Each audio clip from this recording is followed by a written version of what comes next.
Vamos lá, bom dia.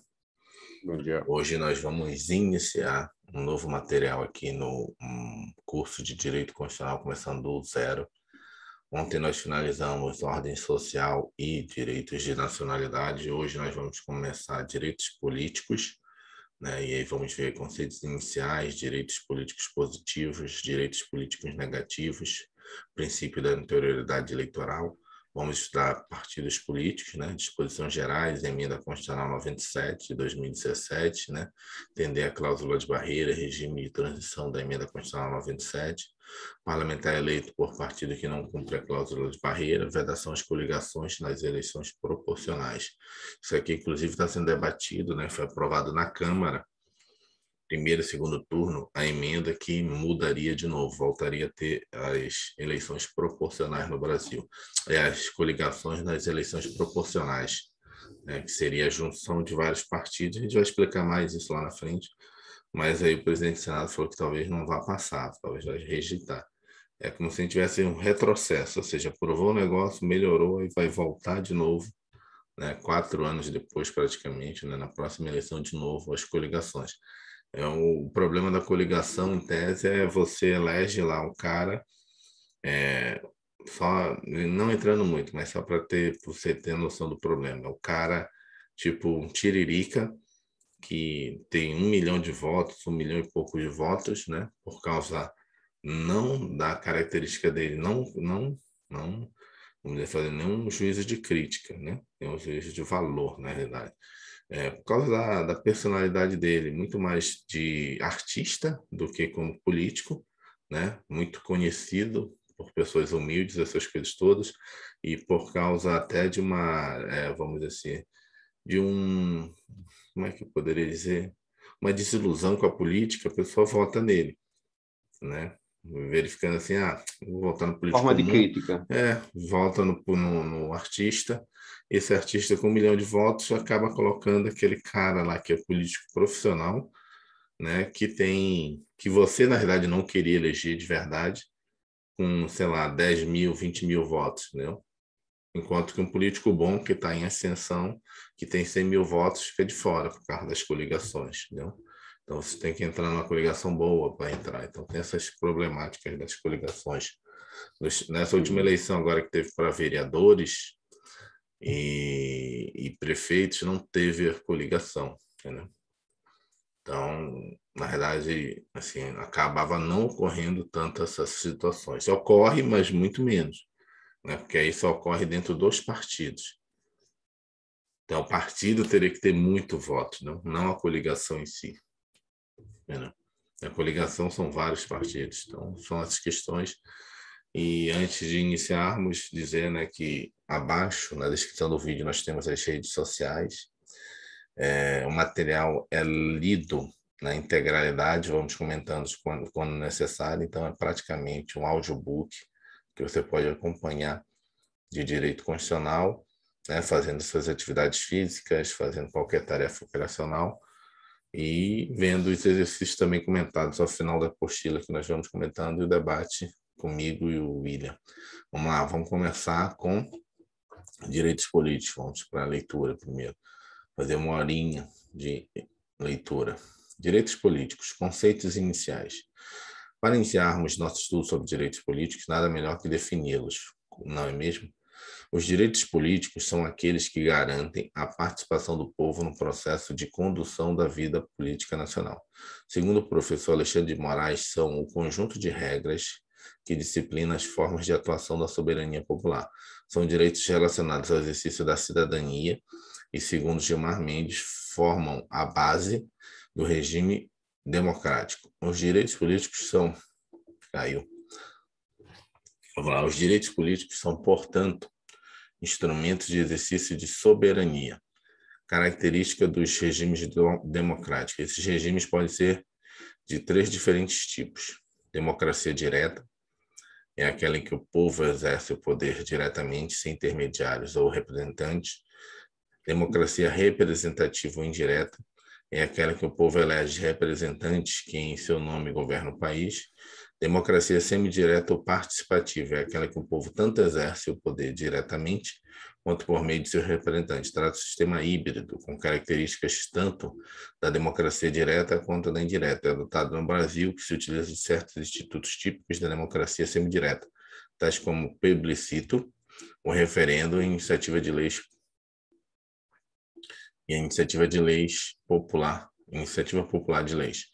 Ou seja, né, nós temos 3 tipos de democracia: direta, que você diretamente participa, né, faz a votação, e a indireta, que você coloca as pessoas, né, parlamentares, deputados, senadores, deputados estaduais, vereadores, para tomar as decisões por você. E a gente utiliza aqui no Brasil a democracia semidireta ou participativa, ou seja, elegemos representantes no nível regional, né, no nível local, que é os vereadores, elegemos representantes para debater no nível regional, que são ali os deputados estaduais, e elegemos representantes para debater no nível nacional, que são os deputados e senadores. Mas, mesmo assim, para algumas situações, a gente poder, né, os cidadãos, ou se os representantes quiserem, também eles podem propor plebiscito ou referendo. Plebiscito é quando você tem uma proposta que primeiro precisa ser aprovada pela população. A diferença entre plebiscito e referendo. Então, você tem uma proposta, né? Tem uma proposta, quer ver o que aqui? Eu já aceitei, no aceitar aonde? É que acabou caindo aqui. Eu tô fazendo pelo celular e agora eu tô ligando o computador. Não deu, o senhor Tá. chegou a aceitar aí agora? Não, não apareceu nada, não. Se não, então deixa eu Ah, sair aqui. entendi. Pode continuar, professor. Aí já já Ah, eu vou mandar aí. entendi. Desculpe. Então é isso. Então, só para diferenciar aqui.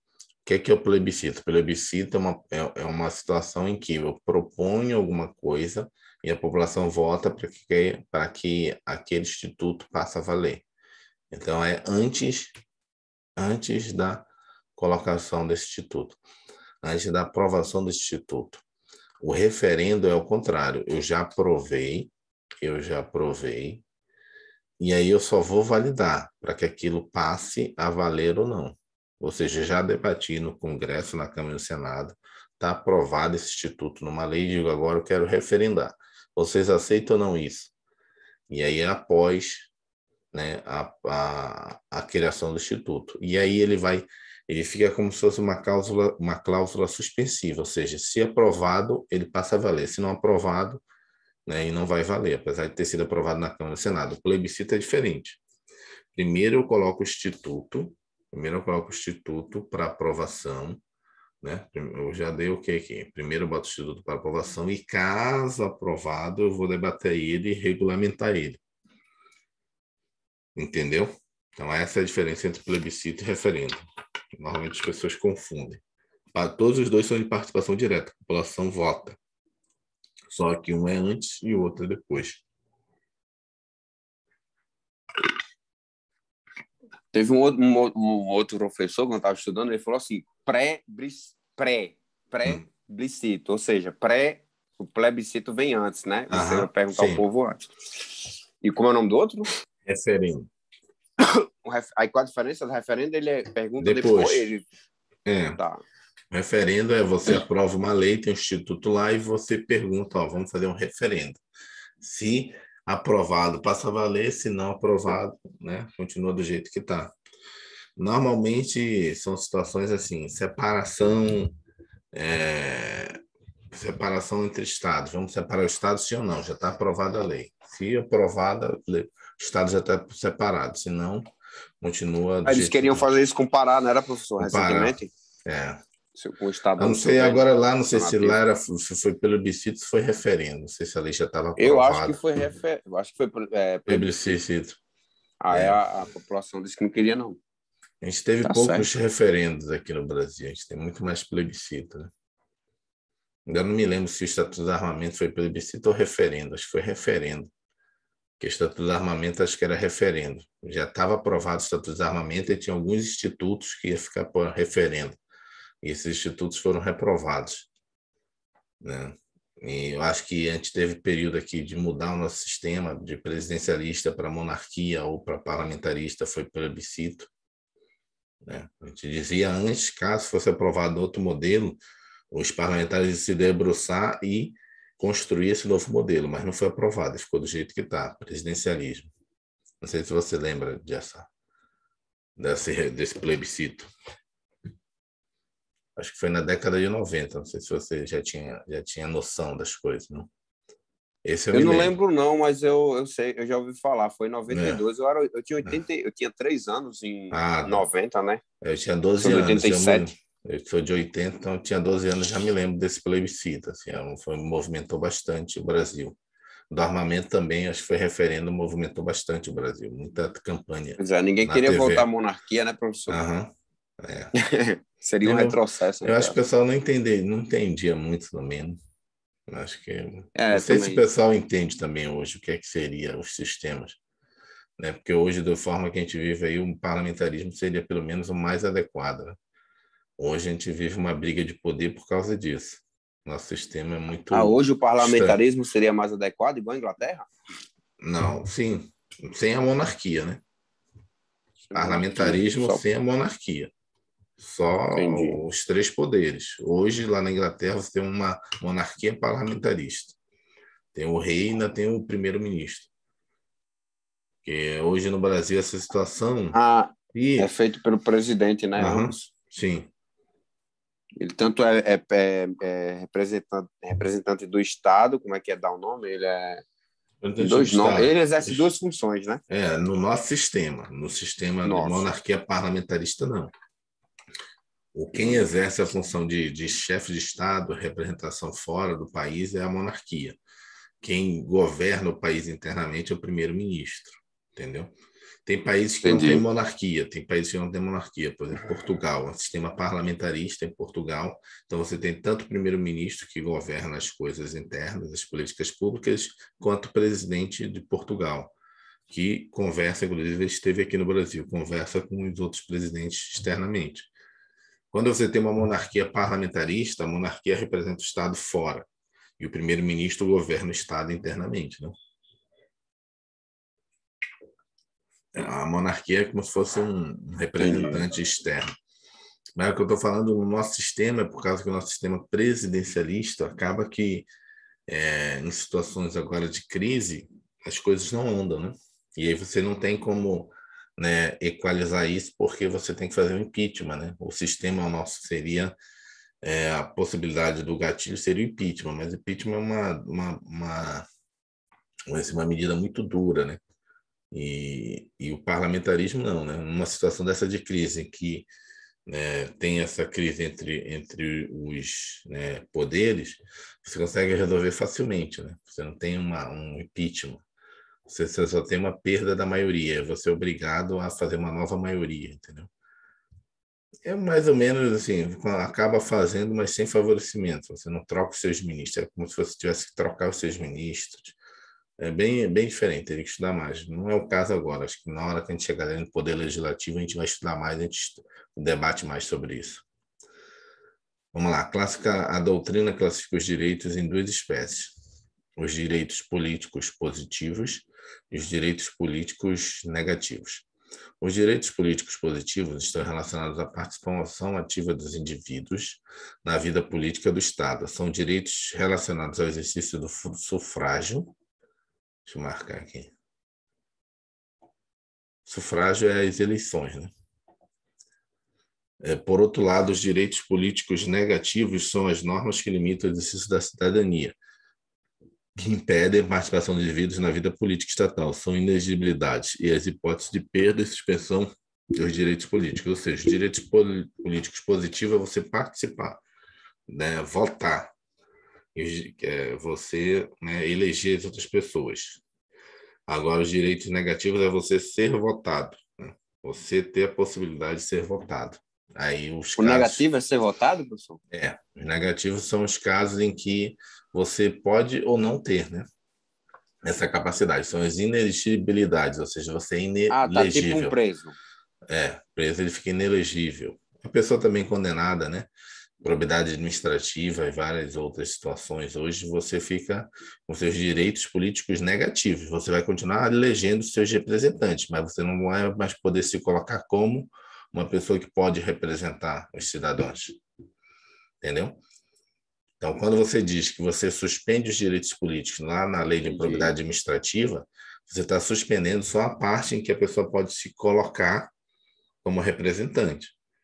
Agora, ela vai continuar elegendo o vereador da cidade dela, né? O deputado estadual, o deputado federal, o senador, o presidente, o governador, o prefeito.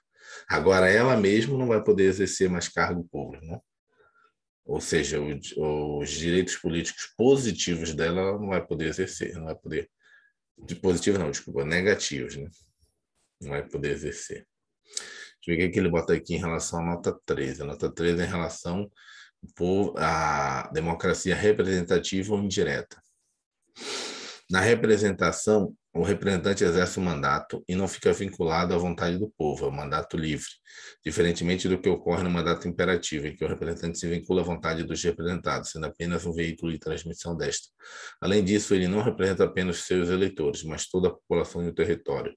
Mandato geral, um tipo de mandato. Vamos lá, direitos políticos positivos, que é aquele de votar. Vamos lá. Os direitos políticos positivos, conforme já afirmamos, estão relacionados à participação ativa dos indivíduos na vida política do Estado. A essência desses direitos é traduzida pelo artigo 14, incisos 1 a 3 da Constituição Federal de 88. Artigo 14. A soberania popular será exercida pelo sufrágio universal, ou seja, eleição universal, e pelo voto direto, né? Ou seja, você vota diretamente, não precisa de ninguém te auxiliando, você mesmo vai lá, secreto, né? Com valor igual para todos, nos termos da lei. Antigamente, né, lá na época do Império, né, quem é rico, o voto tem um peso, quem é pobre, o voto tem outro peso, não existe isso. Né? O secreto, que esse é o grande barreira, a grande dificuldade da discussão hoje do voto impresso, né? Você quebrar, porque senão, se você colocar qualquer lei, é isso que o pessoal não está entendendo. Vai dizer, mas foi uma lei aprovada em 2014, eu sei que 2018, e o pessoal não está aplicando. O pessoal fala, mas o pessoal, sabe, é complicado a população, porque a população vive muito de notícia, grupo de WhatsApp, né? E não para estudar. A lei que foi aprovada lá, ela, na realidade, ela é inconstitucional. Ela foi julgada inconstitucional, ela não existe mais. Quando uma lei é julgada inconstitucional, tem um número dela. Só que quando você entra no site do Planalto, ela é inconstitucional. Por quê? Porque a forma que foi aprovado o voto impresso lá, quebrava, em 2018, quebrava o sigilo da votação. Quebrando o sigilo da votação e tendo em vista que isso aqui é um artigo da nossa Constituição Federal, essa lei é inconstitucional, porque o voto tem que ser secreto, entendeu? Então, o voto ele tem que ser, na verdade, direto, ou seja, a pessoa mesmo votar, né? Universal, ou seja, todas as pessoas, mas, logicamente, nosso Código Eleitoral dá direito somente às pessoas acima de 16 anos, né? E opcionalmente, dos 16 aos 18 anos, não é obrigada, dos 18 até os 70 anos, obrigatório, acima dos 70, opcional. Mas se a pessoa quiser, né, eu tenho 80 anos, quero votar, você continua tendo universalmente seu direito. O voto direto, você ir lá pessoalmente, não pode ter representante. Não, quem vai votar está aqui meu título, fulano de tal vai no meu lugar. Não pode, né? A pessoa tem que ir lá, tem que se identificar, mostrar a identidade, o título, assinar e ir lá para a cabine. E secreto, essa é a problemática hoje do voto impresso, do debate. Né? Como eu falei, tem essa lei de 2018, mas ela foi julgada inconstitucional baseada no artigo 14, que imprimiu o voto, né? Imagina, eu imprimo o voto, né? E aí eu vou lá, sei lá, né? Sabe como é que é hoje esse mundo de rede social? Aqui, ó, eu votei fulano de tal, tirou, tirou o segredo do voto. Porque mesmo quando era... Aí, como é que era antigamente? Antigamente você tinha uma cédula, você marcava a sua cédula, marcava, não se identificava, você não se identificava, porque lembrando que lá atrás, na época do Império, na época, né, do início da nossa República Velha, né, o voto era de cabresto, você era obrigado a votar. Então, essa construção histórica, nossa constitucional, é justamente para a pessoa não ser pressionada, né, a se identificar. Aí você vai dizer, mas foi em 1920, 1910, 1800. Não. Lá no Norte e Nordeste, o cara te dá uma cesta básica. Anota o seu númerozinho de título de eleitor. Mas hoje ele não tem como te cobrar isso. Ele não tem como te... Agora, a partir do momento que tiver um voto impresso, estou te dando aqui R$ 50. Agora quero que você bate a foto lá do ticketzinho que você votou em mim mesmo. Entendeu? Estou te dando aqui a cesta básica, estou te dando aqui o botijão de gás, estou te dando aqui um milheiro de tijolo, né? Mas eu quero a fotozinha. Lá dentro da Entendi. favela, da Tem um lado comunidade, ruim, né? né? Lá dentro da favela, lá onde tem milícia, todo mundo aqui vai votar em fulano de tal e tem que trazer o ticketzinho aqui que votou. Senão já viu, né? Como é que é favela, tráfico, milícia. Pois é, outro dia desculpa Volta. trazer isso aqui, Uhum. professor, rapidinho. Um bandido aí, eu não lembro, ele era de uma facção grande aqui do nosso país. É, ele falou, disse, ele dando entrevista, eu arrumei uns 20 mil votos para o fulano de tal. Ou seja, como o senhor está falando aí agora, né? Uhum. Tá certo que não tem como ele ter Ele esse não tem controle como exato, saber né? quem, né? Quem Que fez, realmente... quem foi, votou. Mas assim, a população humilde, pobre, fica com medo, vai lá e vota, mesmo não tendo como uma Verdade. pessoa monitorar. Agora, imagine se tiver como monitorar realmente como a pessoa votou. A gente vai voltar à década do voto do Cabresto. Vai ter que comprovar, entendeu? Que ocorria lá nos coronéis do Norte, Nordeste. Hoje ainda tem, mas só que ele não tem tanto controle. Né? Ele Desculpa. não tem hoje tanto controle, mas, né? Então tem essa problemática do voto impresso. Tem outras situações, não vai debater muito, não, senão a gente vai demorar aqui. Não, vai ser impresso, vai cair numa urna, você não vai ter acesso, você não vai poder pegar. Sabe como é que o cidadão? O cidadão leva o celular, te pede, eu já fui mesário, você pede para o cara não levar o celular para a urna, o cara acaba levando, bate foto ali da foto da urna, né? Hoje, né? E o que mais? Enfim, que ocorreu, e isso é Professor, crime mas eleitoral. é crime eleitoral, mas também, assim, como você vai comprovar, por exemplo, como aconteceu muito, né, do pessoal levar celular e colocar Uhum. ali o número X e o voto ser dado à pessoa Y, né? Não, mas não existe isso. Eu fui mesário, várias pessoas votaram. Você tem Mas tem vídeos, professor, mostrando a pessoa dando 11 e deu 13, por exemplo. Apareceu a foto do 13. não, mas isso daí, se você pegar na internet, você vai ver que, na verdade, isso daí é tudo montagem, não existe isso. Você não O senhor não consegue. acredita que a urna ela pode ser fraudada, ela não pode ser invadida nem beneficiar uma vez que Na forma que é hoje, não, ela é isolada. Você, por exemplo, vou te ter uma ideia como é que é. Eu tenho até hoje, eu guardo todos os mesários que eu participo. Você tem na urna uma memória. A urna lá não é conectada à internet. Não sei se você sabe disso. A urna não é conectada à internet. Não tem como você botar um vírus. Só você, antes dela ir para a sessão eleitoral. Na hora que você bota ali, ela é lacrado esse disquete. A urna funciona só ali. Pode ter criado um programa, mas tem que ser bem antes.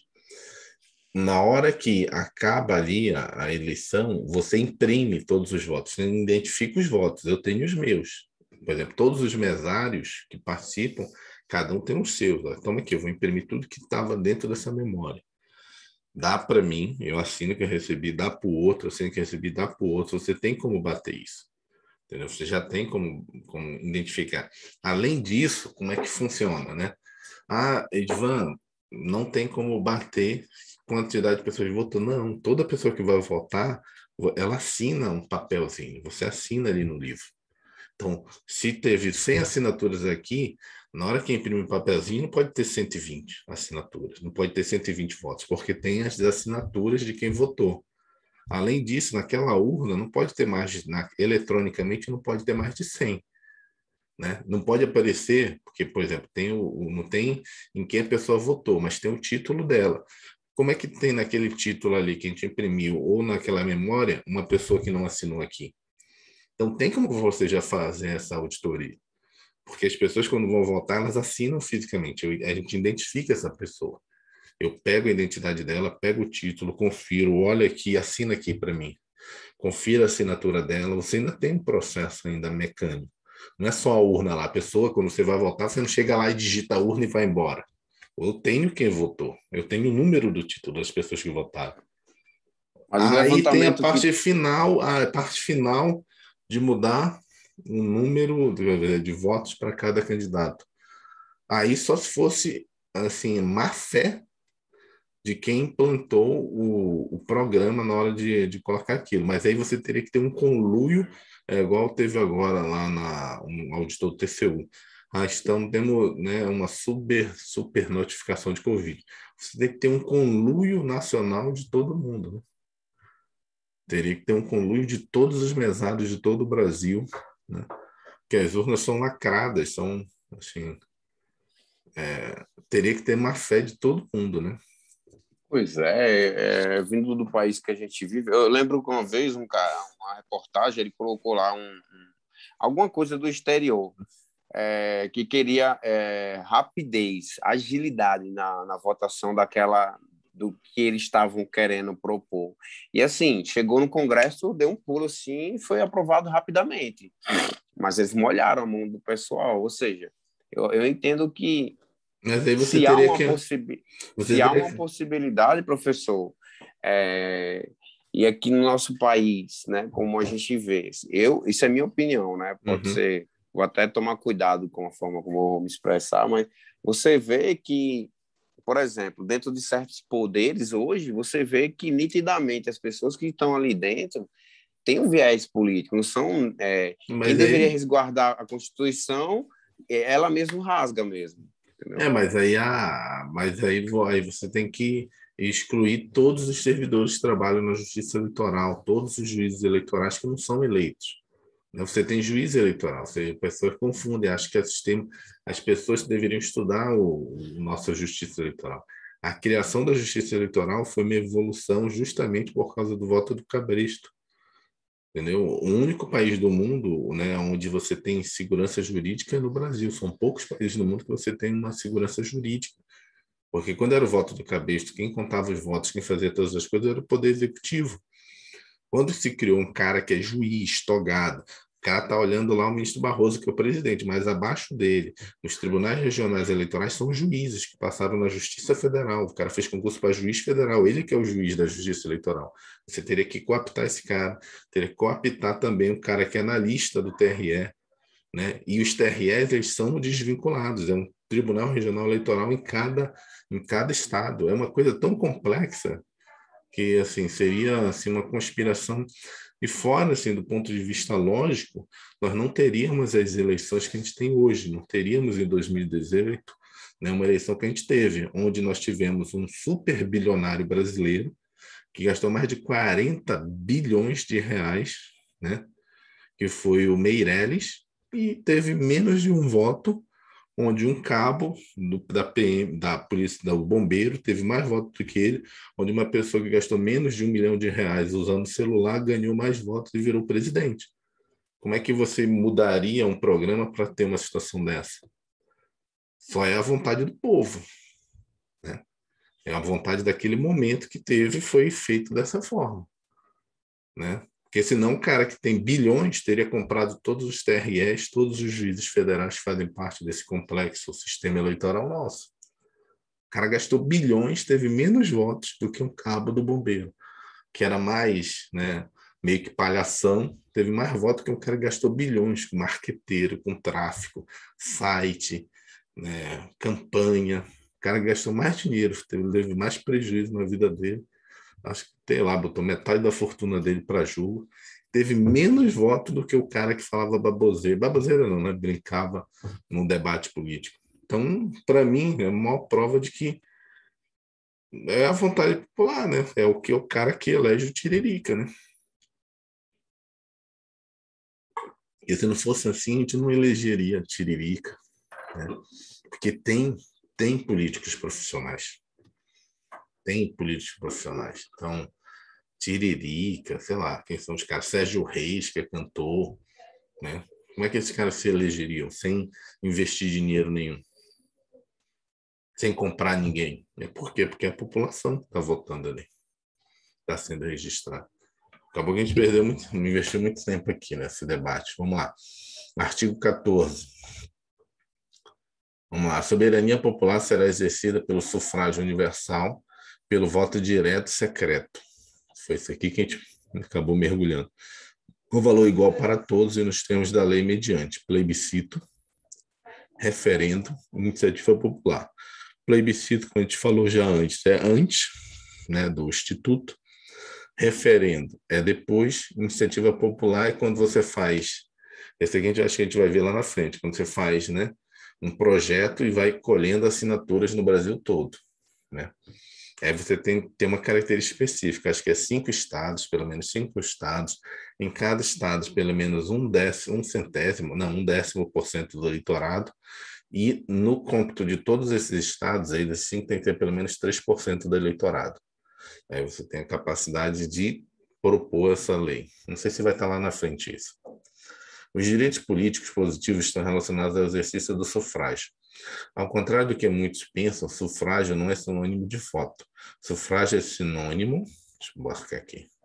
Estou marcando muito dessa forma aqui, Marco. Ah, mas depois que não dá. Sufrágio que é marcar de outra cor aqui, mas já está em amarelo. Sufrágio é um direito subjetivo, público subjetivo. O voto é o instrumento para o exercício do sufrágio. Sufrágio é como se fosse a eleição, né? O direito de sufrágio é a capacidade de votar e ser votado. Em outras palavras, o sufrágio engloba a capacidade eleitoral ativa e a capacidade passiva. Não, vou marcar esse aqui. Esse aqui definiu o sufrágio melhor. O sufrágio engloba a capacidade eleitoral ativa e a capacidade eleitoral passiva. Vou botar em verdão. A capacidade eleitoral ativa representa o direito de alistar-se como eleitor, a alistabilidade, e o direito de votar. Por sua vez, a capacidade eleitoral passiva representa o direito de ser votado e se eleger para um cargo público, elegibilidade. Então, o sufrágio é a capacidade eleitoral ativa mais a capacidade eleitoral passiva, é igual ao sufrágio. De acordo com a doutrina, o sufrágio pode ser de 2 tipos.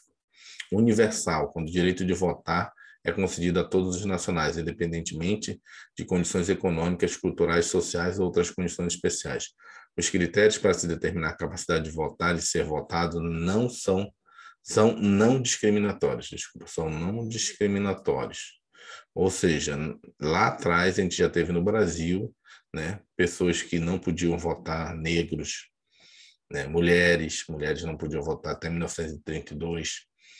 A questão também de faixa salarial, não, mas fala renda econômica, né? Que é comprovar sua renda econômica de tantos réis para você votar.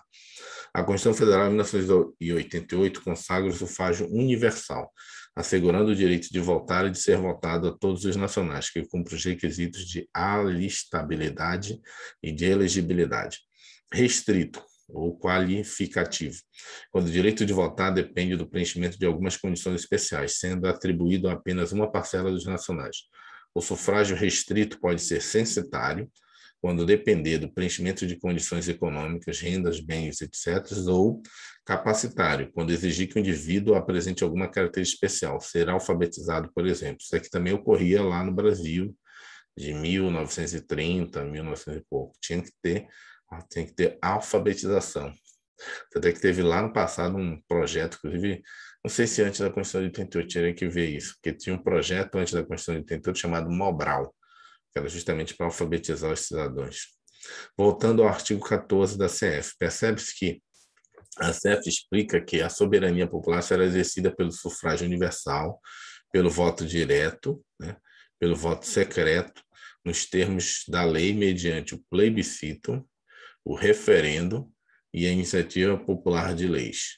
O voto, como já se disse, é um instrumento para o exercício do sufrágio. A CF de 88 estabelece que este deverá ser direto, secreto, universal e periódico. Isso aqui é o artigo 60, parágrafo 4º. Obrigatório, artigo 14, parágrafo 1º, inciso 1. E com valor igual para todos, artigo 14, caput. Esse obrigatório é só naquela faixa que eu falei, de 18 até 70 anos. De 16 a 18 é facultativo, né? Você vota se quiser. Acima de 70, você também já está com opção. Você não tem nenhuma, vamos dizer assim, nenhuma penalidade caso você não vote. Professor, Falei. a periodicidade Periodicidade. do voto, isso é uma coisa inerente ao presidencialismo, né? Que tem tempo para ser, tem tempo de governo, né? Por exemplo, não há Não, tem que. Não, não no, continua. Tem, na monarquia há, no parlamentarismo, há. mas na monarquia não. Monarquia, não. Depende. Se for uma Porque, monarquia presidencialista, monarquia parlamentarista, teria para alguns cargos. Entendeu? Senão não teria para o cargo do monarca. não, Então, para o não monarca, é. pro topo, na verdade, Uhum. seria o que eu Na estava verdade, assim, falando, né, no é tocante ao topo. porque quando a gente for estudar, de repente, direito administrativo, ou quando a gente pode voltar, né, nessa parte de direito constitucional, que a gente tem que entender sistema de governo e forma de Estado e forma de governo. Tem sistema e forma de governo. E as pessoas Isso aí em direito confundem. administrativo? Também direito administrativo estuda, isso é a formação do Estado brasileiro, entender como é que funciona. Então, quando você fala de periodicidade, você está falando de sistema, como funciona. Tipo assim, o sistema digestivo, como é que ele, né, processa a comida. Você tem um sistema que processa né, o Estado brasileiro. Né? Você tem um sistema. Agora você tem a forma do Estado, né? Você tem o regime do Estado. Tem outros conceitos. Então, o sistema ele pode ser um sistema presidencialista, né? Pode ter um sistema parlamentarista, né? Depende do sistema. A forma de Estado é a federação, É né? No caso, federação, né? Pode ter federação, confederação. não, no nosso, no caso, é a Entende? federação. Então, a periodicidade não está ligada diretamente, né, a um modelo de Estado. É o sistema de Estado que pode instituir a periodicidade da votação. Para Sistema de alguns casos, Estado, né, tá? sistema de Estado. Sistema de governo, desculpa, sistema de governo. O Estado, Sistema ele de é... governo. O Estado, na verdade, só tem forma. Forma de Estado. Forma de Só tem a Estado. forma. Agora, no governo, você tem o regime, né? Regime de Estado, agora tem que... Até eu mesmo estou confundindo agora. Porque às vezes a gente confunde. Depois eu pego meu Não, material. tudo bem. Mas é isso, não necessariamente. No parlamentarismo também tem a periodicidade. Você Entendi. elege os deputados, né, os senadores, né, periodicamente. Agora, eles que pegam e elegem o primeiro-ministro, os deputados e senadores. Normalmente, às vezes, é só Entendi. a Câmara baixa. Eles elegem o senador. Entre eles, eles elegem o senador. Em vários sistemas é mais complicado, né? Tem sistemas em que, quando você elege é tão complexo às vezes, por exemplo, quando você elege o presidente e o vice-presidente, apesar dele estar aqui como vice do presidente, ele vai para o parlamento. Como assim? Ele vira o presidente do Senado. É muito louco, assim. Tem alguns sistemas que você tem que estudar para entender. Entendi. Aqui no Brasil, acho que já teve um período que foi assim. Quando você elegia o vice-presidente, ele se tornava o presidente do Senado. Entendeu? Então tem essas nuances no sistema, não? No Brasil, hoje não existe isso. Tem alguns países que existe. O vice-presidente é o presidente do Senado. Acho que nos Estados Unidos, atualmente, é assim. O vice-presidente, ele coordena os trabalhos no Senado. Vamos lá. Dentre todas as características, a única que na cláusula pétrea é a obrigatoriedade do voto. Né? Ou seja, é a única que pode ser abolida mediante emenda constitucional. Ela pode, não, lembrando, aqui, a única que pode ser abolida, que não pode ser, né? Pode ser abolida. As outras não podem ser abolidas, mas espera aí, não poder ser abolido significa que você não pode modificar. Então, por exemplo, já teve períodos em que no Brasil o presidente tinha um mandato de 5 anos. Depois, não, vamos mudar para 4 com reeleição. Entendeu? Então, depende, assim, o fato de ser Entendi. cláusula pétrea não significa que você não pode mudar a periodicidade. A periodicidade hoje é de 4 anos.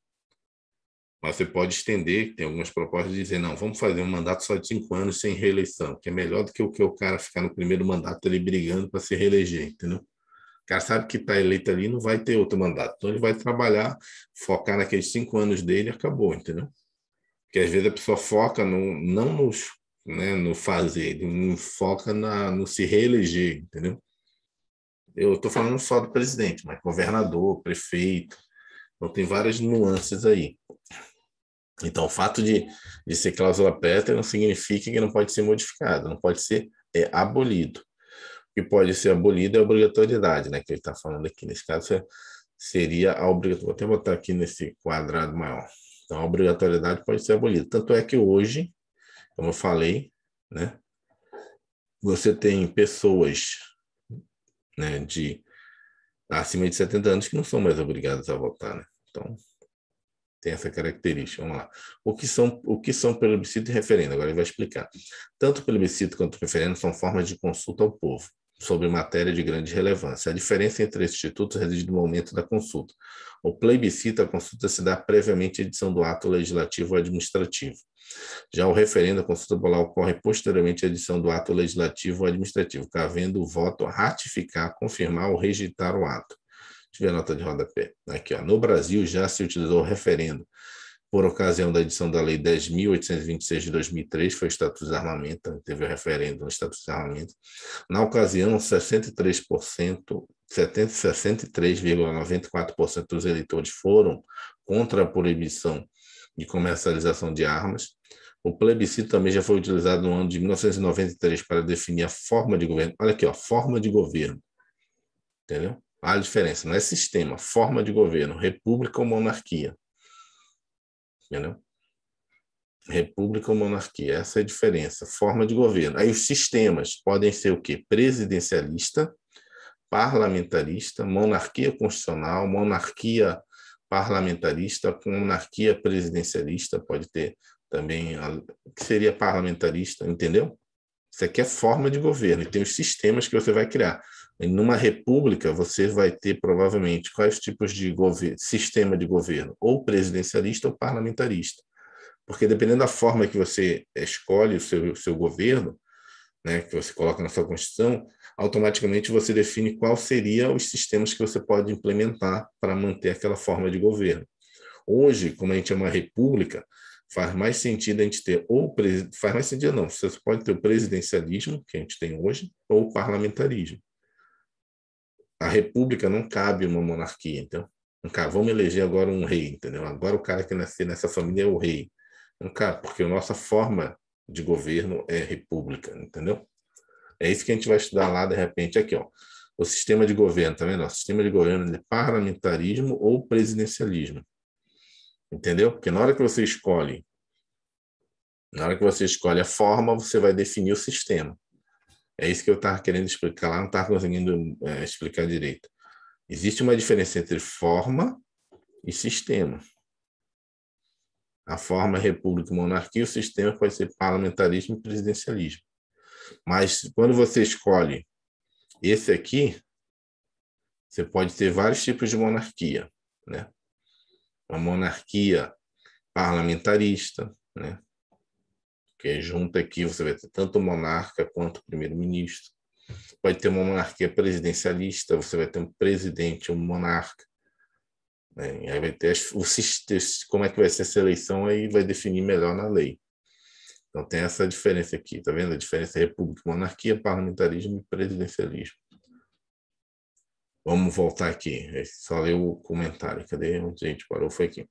Segundo Gilmar Mendes, o ordenamento jurídico brasileiro, o sufrágio abrange o direito de voto, mas vai além dele, ao permitir que os titulares exerçam o poder por meio da participação em plebiscitos, referendos e iniciativas populares. Capacidade eleitoral ativa, para a gente finalizar hoje. Capacidade eleitoral ativa é a aptidão do indivíduo para exercer o direito de voto nas eleições, plebiscitos e referendos. No Brasil, deixa eu tirar aqui. No Brasil, a capacidade eleitoral ativa é adquirida mediante a inscrição junto à Justiça Eleitoral. Depende, portanto, do alistamento eleitoral, a pedido do interessado. É com o alistamento que se adquire, portanto, a capacidade de votar.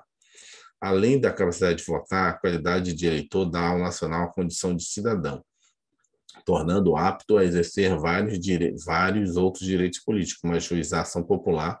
Lembra lá que na ação popular precisava ser cidadão? E a forma que você identifica que você é cidadão para propor uma ação popular é com o título de eleitor. Então, Votar, né? Uhum. Entendi.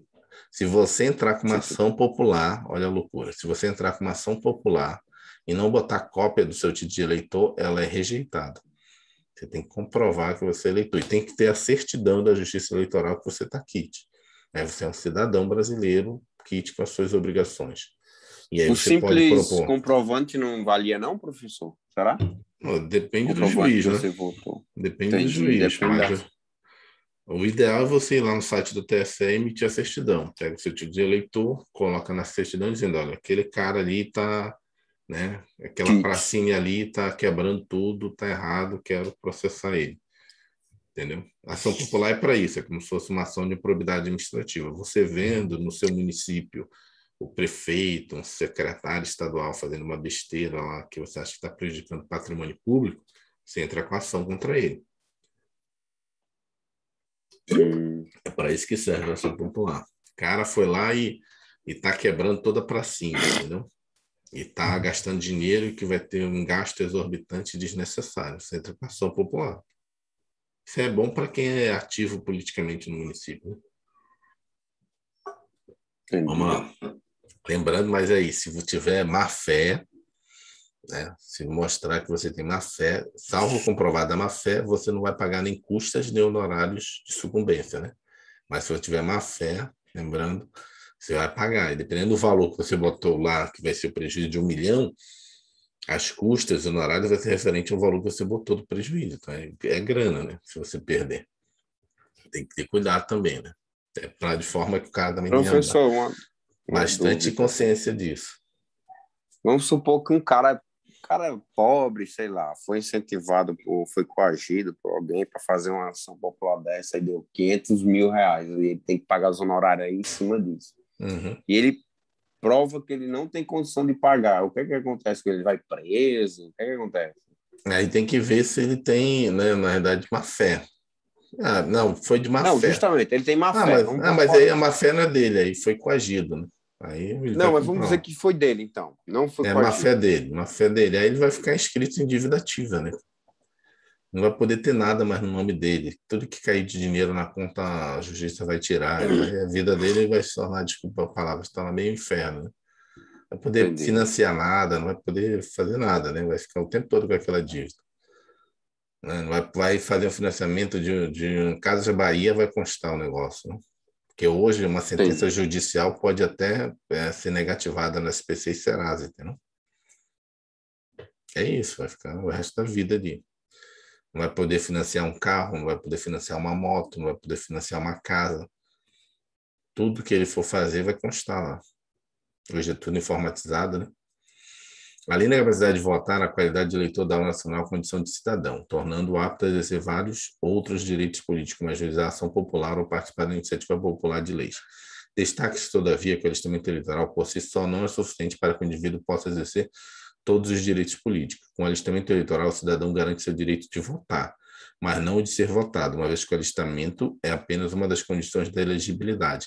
Porque, por exemplo, hoje você pode votar sendo analfabeto, mas não pode ser eleito sendo analfabeto. Por isso que ele está deixando isso bem claro.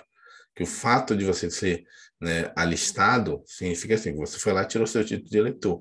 Tanto é que nos títulos de eleitor você tem um local que você pode botar a sua digital, né? Em vez de assinar. Não sei se você já viu o título de eleitor. Você pode botar digital em vez Sim. de assinar. Mas, no caso da legitimidade negativa, né, da seu direito político negativo de ser votado, de virar parlamentar, de virar prefeito, vereador, a regra no Código Eleitoral é outra, você não pode ser analfabeto. Como é que você vai fazer uma lei sendo analfabeto? Até que eu acho que teve lá atrás, estou falando muito do Tiririca, mas é o caso clássico. Não sei se você sabe, teve lá atrás, né, essa questão, esse debate sobre o Tiririca, né? Não sei se você lembra que teve que fazer uma prova para ver se Lembro, realmente. mas o Pois é, ex-presidente também teve, né? eu não sei. Do presidente eu não sei, não Falaram vi. que ele. Eu não lembro do presidente, mas do Tiririca eu lembro. Ele foi para a Justiça Eleitoral, foi para uma sala, passaram uma provinha para ele fazer, entendeu? Para ele Entendi. comprovar que ele tinha condições de exercer o mandato parlamentar. Vamos lá, mas não de ser votado, né? Assim, para os ofensores de direitos políticos é necessário o preenchimento de outras condições, que estudaremos mais à frente. O alistamento eleitoral está regulado no artigo 14 da Constituição Federal. Nesse dispositivo encontramos as situações em que o alistamento eleitoral é obrigatório, facultativo ou mesmo proibido. Vejamos, artigo 14. O alistamento eleitoral e o voto são obrigatórios para os maiores de 18 anos, facultativos para analfabetos, os maiores de 70 anos, os maiores de 16, menores de 18, não pode alistar-se como eleitores os estrangeiros e durante o período de serviço militar obrigatório os conscritos. É o cara que é recruta, o cara que está lá conscrito lá, momentaneamente, isso aqui é bem momentaneamente, menos de 4 meses, 6 meses às vezes. A Constituição Federal determina que apenas brasileiros, natos ou naturalizados, poderão se alistar. Os estrangeiros são inalistáveis e, portanto, não podem votar e ser votados. Em outras palavras, os estrangeiros não podem ser titulares de capacidade eleitoral ativa, tampouco de capacidade eleitoral passiva. Destaca-se que os portugueses equiparados, por receberem tratamento equivalente ao de brasileiro naturalizado, poderão se alistar como eleitores. O alistamento eleitoral também é vedado aos conscritos durante o serviço militar obrigatório. Para seu melhor entendimento e memorização, esclareço que o conscrito, em linhas gerais, é o brasileiro que compõe a classe de nascidos entre 1º de janeiro e 31 de dezembro do mesmo ano, chamado para a seleção, tendo em vista a prestação do serviço militar inicial obrigatório. Entendi nadinha essa partinha. Na verdade, é o recruta, né? Além disso, o cara lá foi lá, fez a inscrição lá como recrutamento, foi conscrito, ou seja, ele, né, na verdade, vai estar, eventualmente pode vir a servir, e vai ficar naquele período de adaptação ali, às vezes pode nem sair do quartel, tem todo um período de adaptação ali, e se tiver eleição nesse período, ele não é, Ele não é obrigado, não podem alistar-se como eleitores dele durante o serviço do militar obrigatório dos conscritos. Mas o que ele quis falar aqui? Conscrito. Em linhas gerais, o brasileiro compõe a classe de nascido entre 1º de janeiro e 31 de dezembro de um mesmo ano, chamado para a seleção, tendo em vista a prestação do serviço militar obrigatório. Entendi muito direito. Porque o conscrito, normalmente, ele está naquela faixa ali de 17, 18 anos, né? E ele já vai ter se alistado aqui, porque ele pode se alistar a partir dos 16, né? Alistar que estou falando, alistamento eleitoral, né? Não é alistamento militar. Além disso, o TSE considera conscritos médicos, dentistas, farmacêuticos e veterinários que prestam serviço militar obrigatório, que é o cara que está no serviço militar lá, está lá dentro da mata, né? Servindo lá como médico, né? Acabou, todo mundo que acaba tem isso também, né? Essas profissões, né? Médico, dentista, farmacêutico e veterinário. Acabou o curso deles, eles são obrigados a se apresentar também. É meio estranho isso. O cara se apresenta com 18 anos, né? Apresenta com 18 anos, ok, é liberado. Faz a faculdade de medicina, de odontologia, de farmácia, de veterinária, acabou o curso, ele é obrigado a se apresentar para ter o carimbo, ele tem que ser liberado. Porque alguns médicos são obrigados a servir também, né? Que é específica, é uma legislação nossa brasileira. Tanto é que tem alguns que servem temporariamente 1 ano, depois de formado como médico, fica 1 ano como tenente, aí ele serve como oficial. Ele é, na realidade, igual um recruta, só que ele é oficial, né? Ele vai ficar temporariamente, não vai seguir carreira, ele vai ficar 1 ano, 2, né? Normalmente bota o cara lá para dentro do mato, para fazer aqueles negócios lá na Amazônia, né? E normalmente, assim, depende do local, mas assim, em geral é igual o recrutamento. Você se apresenta, mas se você chegar lá e dizer, olha, chefe, não quero. Cara, tá. Né? Vai. Tanto nessa faixa de 17 a 18 anos, né, que tem que se apresentar, alistamento obrigatório, quanto da galera que se forma em medicina. Se chegar lá e dizer, olha, não tem interesse nenhum. Cara, tá dispensado, né? Não tem assim, às vezes a pessoa pode ficar com medo, né? Ah, vou ser obrigado. Não, em geral, muito difícil ter alguém lá obrigado. Em geral, apesar de ser alistamento militar obrigatório, acaba sendo voluntário, então, porque não é obrigatório. Chegar lá, na lei é obrigatório. Você chega lá e fala, olha, não tem interesse. Em geral, tem mais gente interessada do que gente não querendo ir, entendeu? Tanto no alistamento de 17 a 18 anos, quanto às vezes no âmbito, né, de médico, essas coisas, né, veterinário. O alistamento eleitoral é obrigatório para os maiores de 18 anos, por outro lado, será facultativo para os analfabetos maiores de 70 e os maiores de 16 e menores de 18 anos. A jurisprudência do TSE considera que terão direito a votar aqueles que, na data da eleição, terem completado a idade mínima de 16 anos. O Tribunal Superior Eleitoral adotou posição importante sobre o voto dos portadores de deficiência grave, cuja natureza e situação impossibilite ou torne extremamente oneroso o exercício de suas obrigações eleitorais. Ao analisar esse caso, a TSE observou que o legislador constituinte estabelecia como facultativo o voto para os maiores de 70 anos, levando em consideração as prováveis limitações físicas decorrentes da idade avançada. Ora, um portador de deficiência grave, como o tetraplégico e os deficientes visuais, podem se encontrar em situação mais dificultosa do que a dos idosos. Em razão disso, o TSE considerou que havia uma lacuna no texto constitucional e não um silêncio eloquente. Editou a resolução TSE 21.920, de 2004, que dispõe que não estará sujeita à sanção a pessoa portadora de deficiência que torne impossível ou demasiadamente oneroso o cumprimento das obrigações eleitorais relativas ao alistamento ou ao exercício do voto. Destaque-se, todavia, que a própria resolução do TSE número 21.920 fez questão de destacar que o alistamento eleitoral e o voto são obrigatórios para todas as pessoas portadoras de deficiência. Ou seja, é obrigatório, mas pode se tornar muito oneroso, você é dispensado. Não está sujeito à sanção, né? Aqui, ó, não estará sujeita à sanção a pessoa portadora de deficiência que torne impossível ou demasiadamente oneroso o cumprimento das obrigações eleitorais relativas ao alistamento e ao exercício do voto. Destaque-se, todavia, que a própria resolução fez questão de destacar que o alistamento eleitoral e o voto são obrigatórios para todas as pessoas portadoras de deficiência. Outra questão relevante analisada pelo TSE, que deu origem à Resolução 20.806/2001, diz respeito à exigência de comprovação de quitação do serviço militar para fins de alistamento dos indígenas, constatando lacuna na legislação. O tribunal considerou que somente os índios integrados, excluídos os isolados e os em via de integração, seriam obrigados à comprovação de quitação do serviço militar para poderem se alistar. Esquematizando. Alistamento de votos obrigatórios, maiores de 18 anos. Deixa eu tirar aqui. Alistamento e votos facultativos. Analfabetos, maiores de 70 anos, maiores de 16 e menores de 18. Alistamento e votos vedados. Estrangeiros durante o serviço militar obrigatório, né, e conscritos. O que mais? Vamos resolver essas questões. Amanhã a gente vê a passiva. Vamos lá. TRE. Tribunal Regional Eleitoral da Bahia, 2017. O voto é obrigatório para o cidadão brasileiro naturalizado que seja analfabeto? Não, é facultativo ao analfabeto. Facultativo ao analfabeto, 70 anos, acima de 16 e abaixo de 18. Vamos lá. Polícia Civil do Distrito Federal 2015. Lembrando que a Polícia Civil é domingo agora, né? Parece que é a prova. Parece não, é a prova domingo, né? Polícia Civil do Distrito Federal. Suponha-se que Maria tenha 18 anos de idade completos e não saiba escrever o seu próprio nome, sendo considerada analfabeta. Nesse caso, o alistamento eleitoral de Maria é obrigatório? De novo, né? Ouviu? Ouvi. Sim ou não?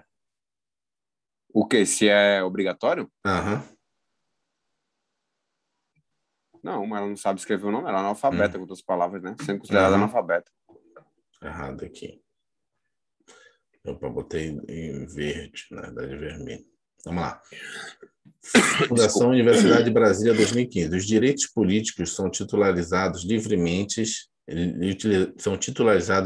exercidos por todos os brasileiros e garantem participação na vida política e influência nas decisões públicas. E aí? Sim, né? Os direitos políticos são titularizados e livremente exercidos por todos os brasileiros e garantem a participação. Isso, né? Todos os nacionais podem. Tá certo. Não, tá errado, mas vamos lá. Tá errado? Foi. É porque assim, ó, os direitos políticos são titularizados e livremente exercidos por todos os brasileiros e garantem a participação na vida política e influência nas decisões. Não, nem todos os brasileiros são titulares de direitos políticos, porque nem todos têm o direito de votar e ser votado. Entendeu? No caso, quando falou aí... Livremente aqui, por todos. É só, na verdade, sim. Os direitos políticos... todos podem, a não ser que tenha alguma restrição que está prevista, como está preso, ou tem alguma, né? Uhum. Meio pegadinha aqui, mas, por exemplo, os direitos políticos você começa a ter quando você, de novo, a gente leu lá em cima, quando você se alista para você ter a situação de poder ser eleitor, né? Então, uma pessoa que vota, e depois quando você tem a possibilidade de ser elegível. Então, não é todos livremente. Os conscritos não podem. Então, é lógico, eu sei que ele generalizou, mas ao mesmo tempo, né? Geralmente, todos os brasileiros podem ter direito político, mas assim, é questão que caberia recurso, não? Eu não eu achei Entendeu? meio vazia, mas tudo É, bem. vamos lá. Polícia Civil do Ceará, para acabar. Polícia Civil do Ceará 2015. O alistamento eleitoral e o voto são obrigatórios para os maiores de 18 anos e facultativos para os analfabetos maiores de 60 anos. 70. A pegadinha bem aqui no É final. obrigado é obrigado a 60 70. também. Se eu sair Ou seja, facultativa, uns tudo errado aqui. 70. Então, amanhã ou à noite a gente começa a capacidade eleitoral passiva. Mas basicamente foi isso aqui que a gente aprendeu aqui, né? Com alguns mais detalhes ali, mas obrigatórios, maiores de 18, facultativo, analfabetos, maiores de 70 anos, maiores de 16 e menores de 18, alistamento e votos vedados, estrangeiros durante o serviço militar, obrigatórios conscritos. Foi isso. Vou salvar logo para não perder as anotações. E a gente vai se falando aí, que eu tenho que ir lá no Ok, trabalho meu hoje de querido. novo. Um abraço aí, irmão. Obrigado mais uma vez e até mais, tá? Até mais.